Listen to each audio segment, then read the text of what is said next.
Hey guys, I'm Kelsey and this is my channel, Literati Reads. Today I'm doing the intimidating TBR tag. I can't figure out who did this or who started this tag. It's really old, but I know that the original video is like private now, and so I can't like tag the channel because I don't know who did it. So let's just get into it because, you know. Question number 1. What book have you been unable to finish? I don't do a lot of like setting books down and picking them back up again. I forget everything. To Kill a Mockingbird by Harper Lee. I actually live in Alabama now, so I feel a little bit shameful that I haven't read this, but we all know what it's about. It's a classic. And last time I read it, I got to chapter 9. Wasn't that it was bad, I just really wasn't in the mood for it. To really be in the mood for classics to really enjoy them. I'll get to it eventually. Just the next set of questions is all what book have you yet to read because. So question number 2 is because you just haven't had the time. I'm gonna go with Game of Thrones. It's a pretty average size high fantasy book, but there's 5 books in the series and I'm a binge reader, so when I read series, I almost always read them all back to back. And the series is just so huge, I started it too late. Such a commitment to make, and I just have not found a time where I was like, man, I want to read high fantasy so bad that I don't even want to look at anything else. So I'm kind of waiting for that mood, and if not, I might just have to suck it up and read the books not back to back, because it is a huge series, but I really do want to read it because I'd like to watch the TV show, but I can't because I haven't read the books. Question 3, because it's a sequel. Sometimes I end up getting second books or third books without getting the first book because I find it and it's really cheap and I know I want to read the series. I go with both The Likeness and Broken Harbor by Tana French. These are in the Dublin Murder Squad series. It's like a cop procedural, I think. And this is the second book, and I think this is the 4th book in the series. I love a good cop book. So, I just haven't gotten around to reading them because I need to find the first book. Number 4, because it's brand new. So the first one is The Little Paris Bookshop by Nina George. And this is about a man who owns a bookshop that's on a barge. A woman he loved disappeared, but she left him a letter. And he finally reads the letter. And now he wants to go, I think, get his closure.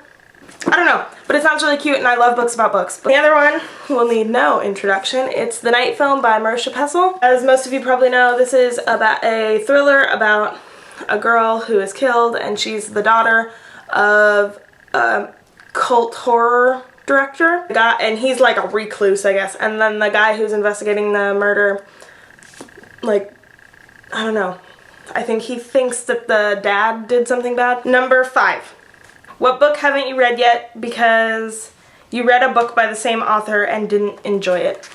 I don't have one for that. Number 6, you're just not in the mood for it. It's The Book Thief. I know I just said that I love books about books, and this is like one of the most highly loved books about books ever. I tried to read it at one point, and I only got like 2 chapters in and I just wasn't in the mood for it, and every time I go to grab it off my shelf, I'm not in the mood for it. 7, it's humongous. Okay.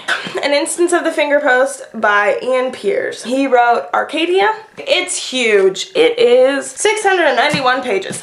A murder in the 1660s. We hear the story of the death from 4 witnesses, an Italian physician intent on claiming credit for the invention of blood transfusion, the son of an alleged royalist traitor, a master cryptographer who has worked for both Cromwell and the king, and a renowned Oxford antiquarian. Each tells his own version of what happened. Only one reveals the extraordinary truth. It sounds really interesting, and like I really want to read it, and I might because I'm on this fiction kick.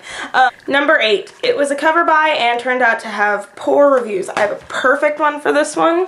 I found this one at a yard sale and it looked amazing. The cover is stunning. This is Conversion by Katherine Howe. I got this because it's beautiful, but then when I got home and looked at Goodreads, The average rating is 3.33, I think. So it's really, I mean, it's lower rated than pretty much any other book that I own. This book is, sorry, I don't know what any of my books are about. When you have over 300 unread books, you tend to forget what a lot of the books are about. This is about a class, they're in their senior year, and suddenly people just start getting sick. Symptoms are seizures, hair loss, violent coughing fits. It just sounded really interesting, and I'm sad that it's only got 3.33 rating on Goodreads. But I'm gonna read it anyways because that cover's beautiful, and I like to give books a chance, even though everybody else hates them. The last question, what is the most intimidating book on your TBR? I'm gonna go with The Pillars of the Earth by Ken Follett. It is 973 pages, which isn't terrible. I mean, it's under 1,000. If it was just this one book, it wouldn't be so intimidating. But there's also a second book, and the second book is 1,014 pages. So between the two, I would almost be reading 2,000 pages, and that is what makes it intimidating. These books are about this book at least is about a monk who's building this like monastery, I guess, or a cathedral, and it's kind of, I guess it's religious, and I don't read a lot of religious fiction, but when I was reading about this book, it sounded so beautiful. I'm a huge fan of like Gothic architecture and stuff. When I went to England, I was living every time we went to the cathedrals. Alrighty, so that is it.